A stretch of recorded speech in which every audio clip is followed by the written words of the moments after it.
వాటిని చాలా జాగ్రత్తగా వాడాలి. మన పెద్దలు అంటుంటే మనం వినే ఉంటాం, మాటలు పదునైన కత్తి కన్నా చాలా లోతుకి దూసుకుపోతాయి అని.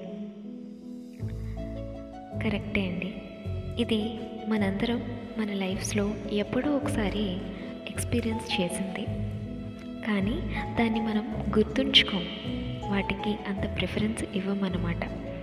కానీ అది చాలా అవసరం. మాటలు ఆడేటప్పుడు ఫస్ట్ ఎదుటివారి మాటను పూర్తిగా వినాలి. విని అప్పుడు అది వారు మీ మనస్సును నొప్పించినట్టు మాట్లాడితే ఈదర్ ఏ మీకు కోపం వస్తుంది, బి మీరు బాధపడతారు. మీరు ఏ విధంగా ఫీల్ అవుతున్నారు, కేటగరైజ్ ఇట్ క్విక్లీ.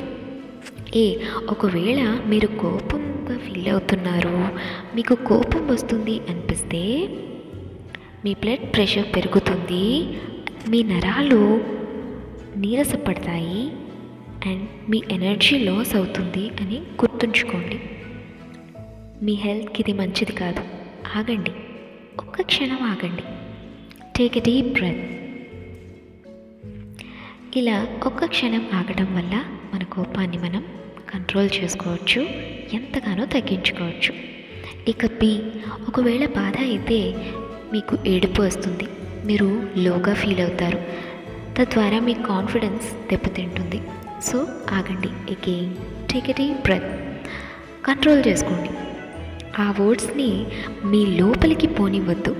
మీ మీద ధూళి పడింది అనుకుని మీ షోల్డర్స్ని ఒకసారి దులుపుకోండి.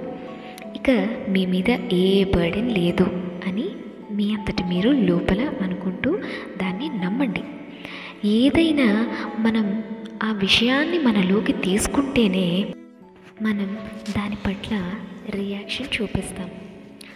అలా మనలోకి తీసుకోకుంటే అక్కడికక్కడే దాన్ని వదిలేస్తే ఆ రియాక్షన్ మనలోకి చేరదు, మన నుండి రియాక్షన్ బయటికి రాదు.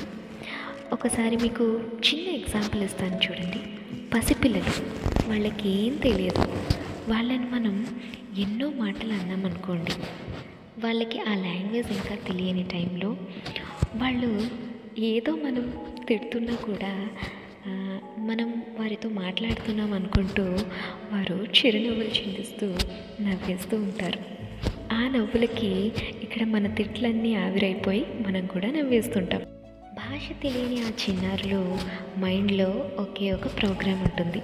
అదేంటంటే ఎదుటివారు మిమ్మల్ని చూసి నవ్వినప్పుడు నవ్వేయండి, ఎదుటివారు మిమ్మల్ని చూసి నోరు మెదిపినప్పుడు నవ్వేయండి, కేరింతలు కొట్టేయండి. ఇది వాళ్ళ మైండ్లో ఉన్న ప్రోగ్రామ్ అన్నమాట.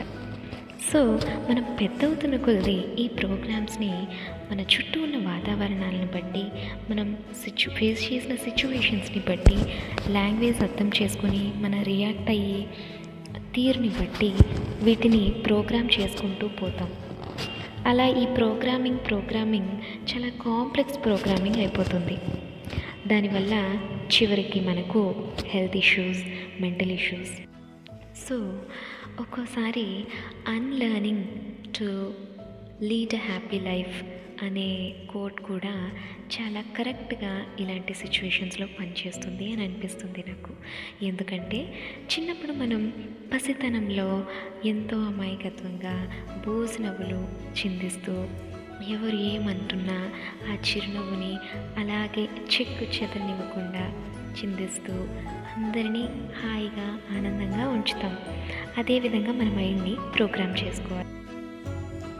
ఇలా మన మైండ్ని ప్రోగ్రామ్ చేసుకునే క్రమంలో మనం తీసుకుపోయే ఫస్ట్ స్టెప్ ఏంటంటే అన్లర్న్ చేసుకోవాలి. ఏంటి అన్లర్న్ చేసుకోవాలి? ఇన్ని సంవత్సరాలుగా మనం బాల్యం నుంచి ఇప్పటి వరకు ఎన్ని నెగిటివ్ ఎమోషన్స్ని లెర్న్ చేసుకుంటూ పెంచుకుంటూ వచ్చామో వాటిని అన్లర్న్ చేసుకోవాలండి. సో ఇవన్నీ అఫర్మేషన్స్ అండ్ సెల్ఫ్ టాక్తో అన్లర్న్ చేసుకోవడం చాలా సులభం. నేను ఇంతకుముందు morning cup of coffee with cute quote అనే నా ప్లేలిస్ట్ ఉంటుందండి. ఆ వీడియోస్లో సెల్ఫ్ టాక్ అండ్ అఫర్మేషన్స్ కోసం, హ్యాపీ లైఫ్ కోసం, ఏ విధంగా మనం అఫర్మేషన్స్ ఇచ్చుకోవాలి, ఏ విధంగా సెల్ఫ్ టాక్ చేసుకోవాలి, అది ఎంత ఇంపార్టెంట్ అనేది ఇంతకుముందు నా ప్రీవియస్ వీడియోస్లో ఉన్నాయి. ఒకసారి మీరు చక్కగా అవి విని వాటిని ఫాలో అయిపో. నెక్స్ట్, ఏమైనా మీరు ఎదుటివారికి ఏమైనా కన్వే చేయాలనుకుంటే, చెప్పాలనుకుంటే వాళ్లకు అర్థమయ్యే భాషలో ఇది పరిస్థితి అని చక్కగా క్షుణ్ణంగా వివరించండి. మళ్ళీ ఇందులో ఒకవేళ తప్పు మీది అయితే క్షమించమని అడిగేయండి. తప్పు మీది కాదు, కానీ మీ మీద అరుస్తుంటే మీకంత టైం లేదు వారితో గొడవ పడేంత అని మీలో మీరు తెలుసుకుని వాళ్ళను క్షమించి వదిలేయండి. దీనివల్ల కన్వర్సేషన్ ఎక్స్టెండ్ కాదు అండ్ అది గొడవగా కూడా మారదు. ట్రై చేయండి. మనలోనే ఉంది. ఈ ఇద్దరి మధ్య గొడవ అయినా, ఆర్గ్యుమెంట్ అయినా, కన్వర్సేషన్ అయినా ఎక్స్టెండ్ అవుతుంది, లిమిట్లెస్ అవుతుంది, టాక్సిక్ అవుతుంది అంటే అది ఇద్దరి వల్ల అవుతుందండి. సో బెటర్ బీ వైజ్ అండి. Don't waste your time and cut the conversation and be happy and be peaceful. ఇదండి ఈరోజు మనసులో మాట. మీ అందరికీ చాలా నచ్చింది అండ్ చాలా యూస్ఫుల్ అవుతుందని నమ్ముతున్నాను.